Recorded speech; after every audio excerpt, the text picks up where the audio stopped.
네, 이번 시간은 뉴스앤 파워 인터뷰 코너입니다. 초등학교 입학 연령을 만 5세로 한 살 낮추는 정책으로 논란을 빚어왔던 박순애 부총리 겸 교육부 장관, 취임 한 달 만에 사실상 경질이 됐습니다. 그렇지만 교육부가 만 5세 입학을 계획대로 공론화하겠다는 의지를 밝혀 논란이 잦아들지 않고 있는데요. 오늘은 국회 교육위원이자 더불어민주당 의제 부대표인 강덕구 의원과 관련 사항을 짚어보도록 하겠습니다. 안녕하십니까? 예, 안녕하세요. 네. 예, 오랜만입니다. 한 1년 만에 뵙는 것 같습니다. 예, 거의 1년 된 것 같습니다. 건강이 잘 계셨죠? 좀 힘듭니다. 그러시군요. 힘든데 나와주셔서 대단히 감사드립니다. 예. 바로 이제 질문 드리겠습니다. 그동안 이제 논란을 빚어왔던 사회부총리 겸 교육부 장관 박순애 장관이 약 1시간 전에 자진 사퇴 의사를 밝혔습니다. 그 대통령이 오늘 그 국민 관점의 눈높이를 강조했기 때문에 좀 예견된 그런 이제 전망이 많이 나온 상황이었는데 그 사퇴의 변으로 학제 개편 등 모든 관련 책임은 자신에게 있고 자신의 불찰이다 이렇게 짧게 기자회견을 마치고 이제 퇴장을 했습니다. 새 정부 들어서 국무위원 중에 첫 번째 이제 사실상 낙마가 이제 된 상황인데 의원께서는 이번 학제 개편에 이제 반기를 들고 또 누구보다도 박 장관 사퇴에 대해서 강하게 이제 주장을 해 오셨는데 오늘 그 사퇴의 변 그리고 사퇴 상황을 어떻게 지켜보셨습니까? 그 반기를 들었다라는 표현보다는요. 네. 좀 전에 우리 국민의힘 부대변인께서 얘기한 대로 저희들이나 우리 또 윤석열 대통령 포함해서 정치권에 있는 사람들의 가장 중요한 기준은 국민의 관점이어야 된다고 생각합니다. 네. 그 국민의 관점에서 보면 박순애 장관은 진작 사퇴를 했어야 되고요. 또 국민의힘 부대변인 말씀처럼 어떻게 보면 장관으로 임명되지 말았어야 될 분이 장관으로 임명된 겁니다. 늦게나마 윤석열 대통령께서 국민의 관점에서 이렇게 정리한 건 그나마 만시지탄이지만 잘한 거라고 생각을 합니다. 네. 네, 이에 앞서서 의원께서 오늘 오전에 그 박 장관의 박사과정 논문 중복기재 의혹 관련 그 기자회견을 하셨는데요. 그 당시 지도교수와의 통화 내용을 공개하면서 박 장관이 거짓말을 하고 있다는 그 결정적 증언이 나왔다 이렇게 주장을 하셨는데 어떤 내용인지 좀 알려주실까요? 사실 어저께 그 레빈 교수와 화상 회의를 하면서 저는 그렇게 솔직하게 담백하게 얘기할 줄은 몰랐습니다. 네. 우리 박순애 장관이 대정부 질문할 때 장관으로서 자기는 1999년 당시에 귀국한 시점이어서 97년 상황을 잘 몰랐다 뭐 이렇게 얘기를 했습니다. 근데 그 레빈 교수는 지도 교수는 단호하게 몰랐을 리 없다. 박순애 장관은 그 내용을 알고 있다. 이렇게 단호하게 얘기를 했습니다. 그리고 그 과정에 대한 설명도 했습니다. 결론적으로 말씀드리면 레빈 교수가 지도교수 입장에서 그리고 그 교수 입장에서 분명히 단호한 어조로 박순애 장관은 알고 있었다라고 얘기했다라는 것을 분명히 말씀드릴 수 있습니다. 네. 만 5세 입학 관련해서 이제 교육 주체 65만 명을 이제 설문조사를 했는데 그중에 10명 중에 9명이 반대한다는 이제 내용이 나왔습니다. 근데 교육부가 내일로 그 예정된 교육의 업무 보고에서 이 내용을 이제 삭제를 했는데 관련 정책을 완전 폐기한 것은 아니다. 뭐 이런 입장이고 또 공론화를 그대로 진행할 예정이라 이렇게 이제 밝혔습니다. 즉각 철회하라는 그런 입장이신 거죠, 의원님께서는? 예. 오늘 그 박순애 장관이 사퇴하면서도 이 정책에 대한 철회 내지는 어떻게 하겠다라는 분명한 메시지가 없었습니다. 저는 왜 이 부분을 강덕구가 그렇게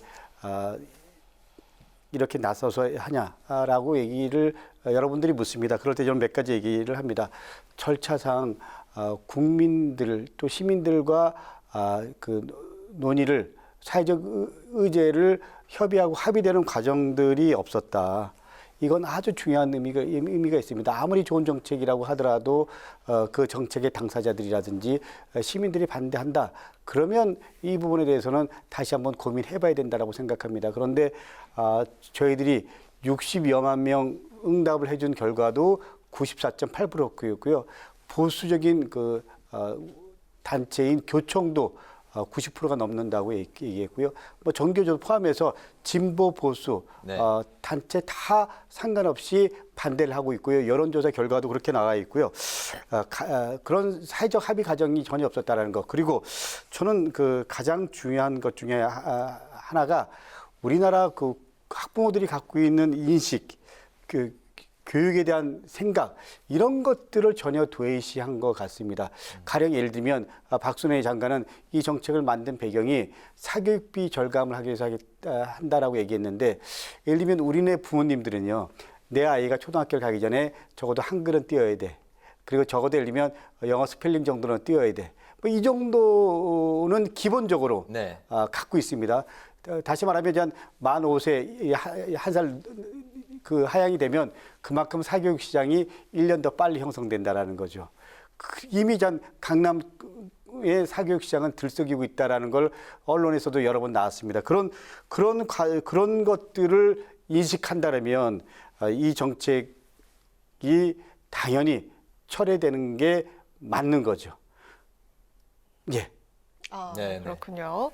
자, 앞서 이 정부의 입장은 이렇습니다. 만 5세 입학에 대해서 질 좋은 교육을 적기에 모두가 동등하게 제공하기 위함이다. 그리고 부모 부담을 경감시키는 데도 하나의 목표다. 이렇게 취지를 꺼냈고요. 그리고 돌봄 공백에 대한 그것 또한 없게끔 보장에 나서겠다는 입장인데 앞서서 이거 만 5세 입학 이전에 사교육이 심해질 거다라는 입장을 보여주셨는데 또 정책에 대해서도 여쭙고 싶고요. 또 일각에서는 우리 아이들, 요즘 아이들이 지적 발달 수준이 굉장히 높습니다. 그래서 충분히 교육 과정을 따라갈 수 있을 것이다. 이런 일각의 주장도 있거든요. 어떻게 생각을 하시는지 그 일부 아이들이 예를 들면 지적 수준이 높다. 저는 다양한 시각들이 있을 수 있다라고 생각을 합니다. 네. 근데 그런 다양한 이 시각, 다양한 경험치가 있죠. 그렇지만 특정한 경험치를 모든 것으로 다 적용하는 것은 맞지 않다라고 생각을 합니다. 저는 충분한 연구 그리고 그것을 기반으로 한 데이터를 근거로 해서 정책을 만들어야 된다라고 생각을 합니다. 그렇기 때문에 그래야지 정책의 리스크를 최소화할 수 있다라고 생각합니다. 그런 입장에서 보면은 예를 들면 소수의 의견은 존중하나 그런 것들이 데이터를 기반으로 해서 여러 전문가들의 얘기를 들었을 때 정책의 리스크가 너무 크다라는 겁니다. 그리고 이제 다른 분야도 아니고 교육에 대한 부분은 한 아이의 삶을 전생이라는 입장에서 보면 자지우지할 수 있다라는 걸 생각하면 좀 더 데이터를 중심으로 또 좀 더 보수적으로 접근해야 된다라는 게 대체적인 교육학자들의 일치된 견해고 생각입니다. 이런 부분에 대한 고민들이 부족했다, 없었다. 저는 무슨 다른 의도가 있지 않았냐 이런 생각을 여전히 지울 수 없습니다. 그렇군요. 그러니까 만 5세 입학 연령으로 이제 좀 낮추는 정책은 신중하게 생각해 볼 그 가치는 있으나 특히 유아기에는 훨씬 더 이런 부분에 대한 부분이 크기 때문에 좀 더 신중을 기해야 된다라는 게 대체적인 입장입니다. 요즘 아이들의 두뇌 발달이 그 전보다 훨씬 좀 뛰어난 발달이 좀 빠른 건 사실인 것 같습니다. 저희 아들도 3살인데 1부터 10까지를 알더라고요. 그러니까 우리 뭐 편하게 말씀드리면 그렇게 말씀하시는 분들도 있지만 사실 그런 부분들은 이 학습 교육을 통해서 그렇게 그런 결과가 나오는 거죠. 그게 예를 들면 그 결과가 예를 들면 아이들이 학습 능력이 그만큼 좋아졌다. 이렇게 얘기하는 거에 대해서 대체적인 유아학자들은 동의하지 않습니다. 그렇군요. 예, 좀 우리 아나운서님한테 좀 미안한 얘기일 수 있지만 실제로 그만큼 사모님이 아이들에 대한 교육에 대한 마음이 또 학원을 통해서 이런 습득하는 것들이 있었기 때문에 그런 거지 전체적으로 예를 들면 아이들이 지력이 좋아졌다 이렇게 생각을 하는 분들은 일부 있지만 대체적으로는 동의하지 않습니다. 그리고 유아기 때는 놀아야 된다. 많이 놀게 해야지 길게 보면 그것이 아이들 성장 발달에 훨씬 더 도움이 된다. 이렇게 우리 교육학자들은 얘기합니다. 알겠습니다. 일단 그 정부는 이제 그 과속 추진 정책이다라는 이제 비판을 이제 인지하고 숨 고르기에 이제 들어간 것 같습니다. 그 공론화 과정을 거치겠다 이렇게 이야기한 게 근데 사실은 뭐 출구 전략으로 삼는 거 아니냐 이런 시각도 존재하는 것 같습니다. 그 여기에 대해서는 또 그 대응을 검토하고 계신 게 있습니까? 우리가 장 공론화라는 거는 생각이 다른 집단들이 팽팽하게 맞설 때 그 정책에 대한 입장이 그리고 예를 들면 사회적 그 합의들이 좀 필요할 때 예를 들면 진보나 보수나 이런 입장들이 확연히 다를 때 이럴 때는 공론화가 필요하죠. 그리고 또 예를 들면 여론 조사를 해보니까 어느 정도 좀 그 5대5라든지 아니면 4대6이라든지 일정 정도 좀 비슷할 때나 약간 차이 날 때 그럴 때는 공론화 과정이 필요하지만 어느 그 여론조사를 해도 90% 이상 차이가 납니다. 한쪽은 90%가 넘고 네. 한쪽은 15%도 안 되고 이미 이거는 결정이 된 겁니다. 이런 과정에서 공론화라는 건 사실 정책적인 동력이 이미 상실된 거기 때문에 네. 공론화라는 건 이미 결정된 건데 무슨 공론화가 필요한지 저는 교육부 관계자에게 좀 묻고 싶습니다. 이미 폐기될 거라고 그럼요. 생각을 하시는군요.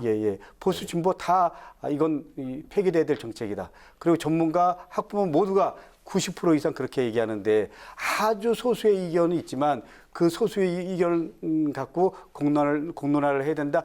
얼마만큼 동의가 될 수 있을까요? 그리고 향후에도 그러면은 입학 연령을 낮추는 이 문제에 대해서는 다시 정책으로 등장할 가능성은 없다는 말씀인가요? 유보 통합이라든지 큰 틀의 뭐 학제 개편 이런 부분들에 대해서는 좀 긴 호흡을 통해서 공론화를 할 필요가 있다라고 생각을 네네. 합니다. 그렇지만 예를 들면 초등학교 그 입학 연령을 취학 연령을 1년 단축한다. 요 한 가지만 갖고 얘기하는 건 맞지 않다고 생각을 합니다. 네네. 길게 호흡을 하면서 예를 들면 유보 통합이라든지 예를 들면 또 대학 입시 체제라든지 그리고 예를 들면 학제 개편 포함해서 우리가 큰 틀에서 한국 교육 어떻게 가야지 미래에 대한 대한민국 사회가 담보될 건가 그리고 우리 미래 아이들이 미래의 주인공으로서 성장하기 위해서 교육 체제를 어떻게 가야 될 건가 이런 것들은 당연히 고민을 해야 되지만 이렇게 어느 날 갑자기 던졌다가 또 거두고 예를 들면 이렇게 교육의 주요한 정책들을 예를 들면 어느 날 갑자기 단기적으로 던졌다 그리고 더 중요한 건 사회적 의제를 이렇게 논의와 합의되는 과정도 없이 그야말로 탑다운식으로 하는 건 그야말로 바람직하지 않다라는 거죠.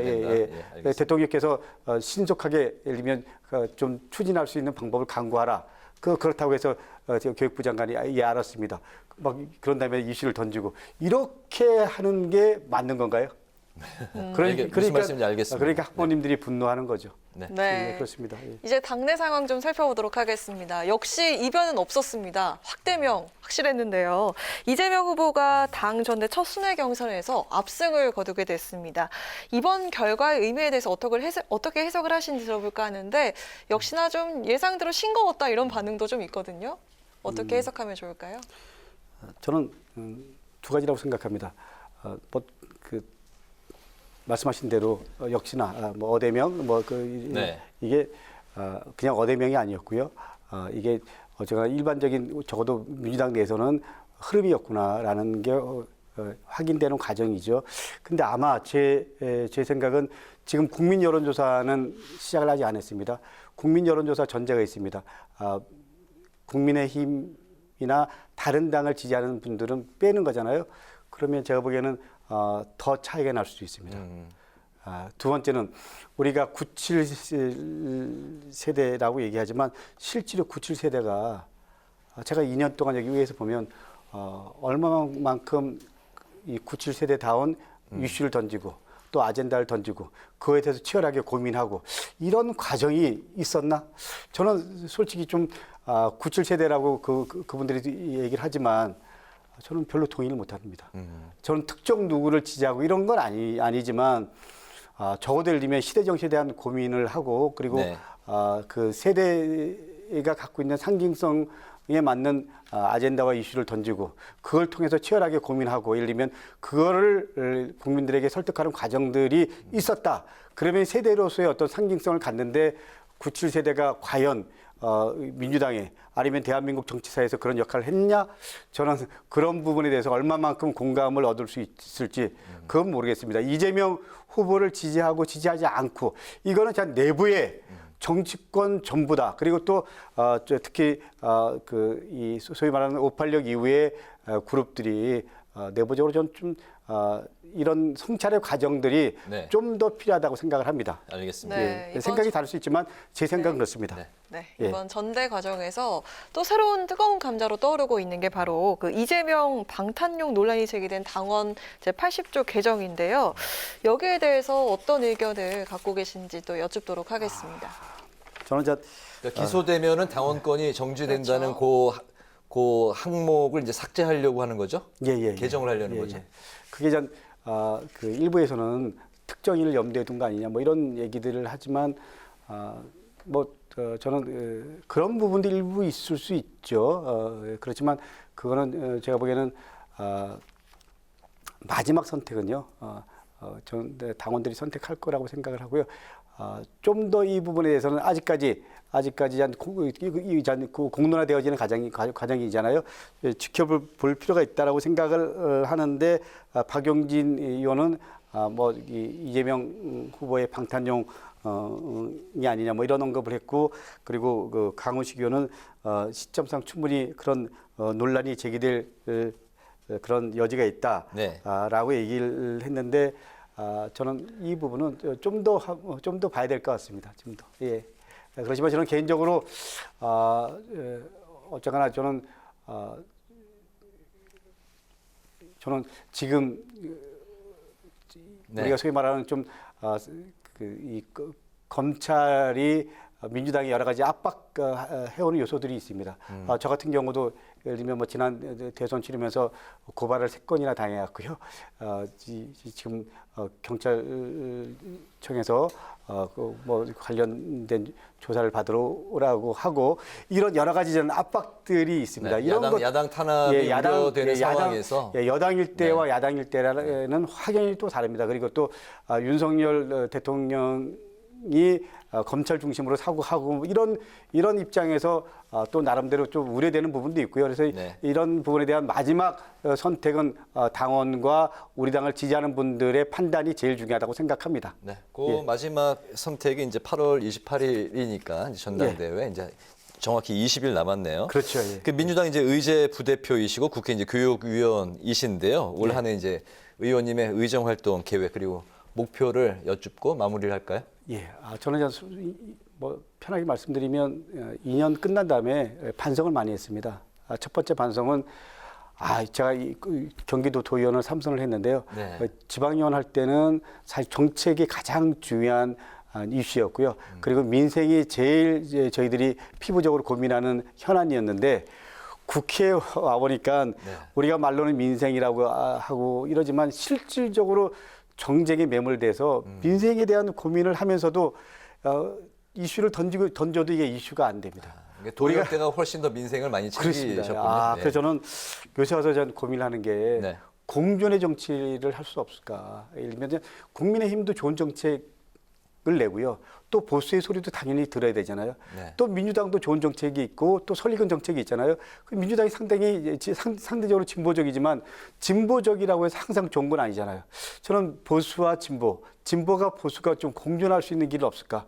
그리고 또 민주당 의원이라고 해서 무조건 국민의힘이 반대하고 또 국민의힘의 좋은 정책을 민주당이 무조건 반대하는 게 아니고요. 실제로 민생이라는 차원에서 그리고 시대정신이라는 차원에서 우리가 같이 좀 고민할 거, 같이 받아들일 거 이런 것들은 정책으로 좀 우리가 그 법안으로 예산으로 정책으로 만들어내고 그리고 또 예를 들면 이념적인 건 치열하게 싸우고 이렇게 하면 어떨까라고 생각을 합니다. 그래서 저는 윤석열 정부가 잘못하는 부분은 싸워야 되지만 저는 잘하는 정책들은 좀 밀어주고 그 대신 민주당에서 좀 잘하는 정책도 우리 국민의힘에서 좀 받아주고 이래서 마지막 중심은 국민이고요. 시민입니다. 그리고 대한민국의 지금 여러 가지 상황들이 어렵잖아요. 민생입니다.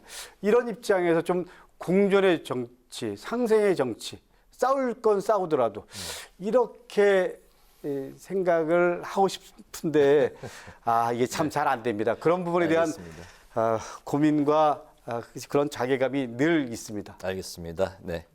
그 민생만큼은 여야 할 것 없이 협치를 하자. 그 그럼요. 말씀을. 예, 예. 작년에도 가슴으로 말씀하셨던 게 굉장히 그 기억에 많이 남는데요. 올해도 역시 그 인상적으로 오랫동안 남을 것 같습니다. 예, 말씀 잘 예, 들었습니다. 감사합니다. 오늘 그 정치, 예. 네, 오늘 뉴스앤 파워 인터뷰 이제 마칠 시간이 됐는데 오늘은 만 5세 입학 정책 그리고 박순애 교육부 장관 사퇴 민주당 전당대회 1, 2차 경선 결과를 중심으로 지금까지 더불어민주당의 강덕구 의원과 함께했습니다. 말씀 잘 들었습니다. 예, 고맙습니다. 감사합니다. 고맙습니다. 예, 감사합니다.